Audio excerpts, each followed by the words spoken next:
नमस्कार मित्रांनो, मी आहे प्रवीण राठोड. तुम्ही पाहता आमचा YouTube channel Tech Marathi expert.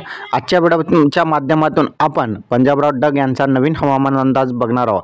आज आपण 8 मे ते 15 मे या दरम्यानचा हवामान अंदाज बघणार आहे. यामध्ये सुरुवातीला आपण पूर्वसूचना बघूया.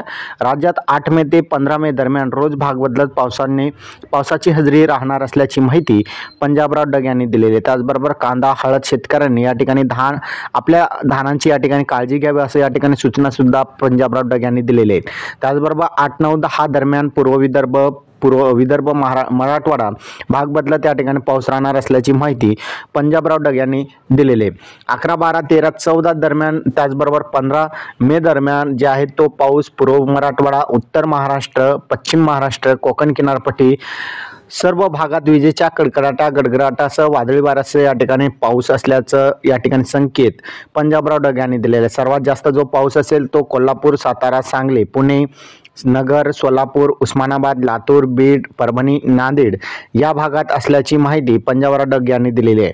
उत्तर महाराष्ट्रात थोडा कमी प्रमाणात राहील, पण 11 ते 15 दरम्यान राज्यात चांगला अवकाळी पाऊस राहील असा सुद्धा संकेत पंजाबराव डग यांनी दिलेला आहे. वीटभट्टी, कांदा शेतकरी, हळदीचे शेतकरी पिकांची काळजी घ्यावी असं या ठिकाणी त्यांनी सांगितलेले आहे. वारे बदल झाला की वेळ ठिकाण शेवटी बदलतं असं सुद्धा त्यांनी या ठिकाणी सांगितलेले. त्यामुळे अंदाज आहे शेवटी यामध्ये थोडाफार बदल होणारच हे मात्र निश्चित असतोच. हा व्हिडिओ तुम्हाला कसा वाटला कमेंटमध्ये सांगायचं विसरू नका. तुम्हाला पंजाबराव डग यांचा हवामान अंदाज कसा वाटला कमेंटमध्ये सांगा, जेणेकरून अशाच नवनवीन हवामानाविषयी अपडेट तुम्हाला रोज दिला जाईल. धन्यवाद.